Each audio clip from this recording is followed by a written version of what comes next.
میری اپنی فیملی میں ایک آدمی نے 60 کی دہائی میں کروڑوں روپے اکٹھے کیے، جبکہ کسی کے پاس سینکڑوں نہیں ہوتے تھے۔ پورے ویسٹ پاکستان کے ایک محکمے کے چیف تھے، پورے ویسٹ پاکستان کے ایک محکمے کے چیف تھے، کروڑوں اکٹھے کیے۔ ان کے مرنے کے بعد ایک دن ان کا بیٹا کہہ رہا تھا، کاش ہمارا باپ ہمارے لیے حلال چھوڑ کے جاتا تو کوئی دن خوشی کا ہم بھی دیکھ لیتے۔ کاش ہمارا باپ ہمارے لیے حلال چھوڑ کے جاتا تو کوئی دن خوشی کا ہم بھی دیکھ لیتے۔ کیا فرمایا؟ من امسا کالن بعمل یدہ امسا مغفورا لہ، جو صبح سے شام تک حلال کمانے میں تھکتا ہے اس کے اس دن کے سارے گناہ معاف ہو جاتے۔ ایک صحابی سعد بن معاذ، وہ سامنے بیٹھے تھے تو ان کے ہاتھوں پہ نظر پڑی تو وہ سخت ہارڈ مزدوروں والے۔ آپ نے کہا سعد، یہ تیرے ہاتھوں کو کیا ہوا، اتنے ہارڈ سخت کیوں ہیں؟ کہا یا رسول اللہ، بچوں کے لیے سارا دن خود مزدوری کرتا ہوں تو یہ ہاتھ ہو گیا۔ تو دیکھو مجھے سارے۔ آپ نے سعد کا ہاتھ پکڑا اور سب کو دکھا کے اس کو ایسے چوما اور پھر فرمایا، بچوں کو حلال کھلاتے ہوئے جو ہاتھ ایسے ہو جائے گا اس پہ دوزخ کی آگ حرام ہو جائے گا۔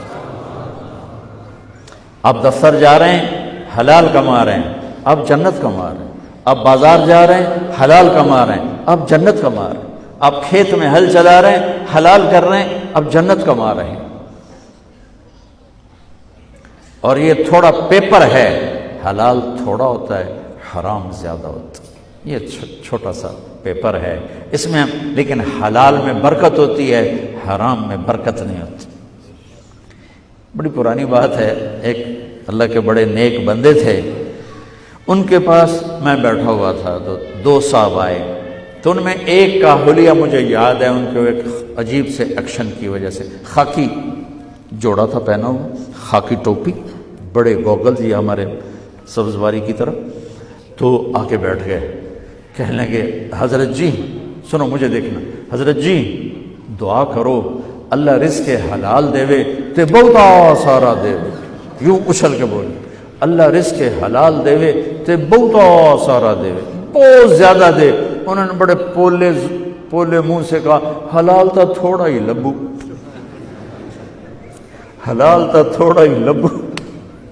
مجھے یہ واقعہ نہیں بھولتا، انہوں نے کہا حلال تھوڑا ہے، حرام زیادہ ہے، لیکن جو برکت حلال میں ہے، اللہ کی قسم آپ قبروں میں بھی جاؤ گے تو ٹھنڈک محسوس کرو گے۔ تو میرے بھائیوں، یہ PIA والے یا جو جتنے آئے ہو، اس ایک حدیث پہ عمل کر لو، دیانتداری، سچائی، اچھے اخلاق، رزق حلال، تو ہمارا پاکستان یوں اوپر اٹھ جائے گا، ہم بھی اٹھ جائیں گے۔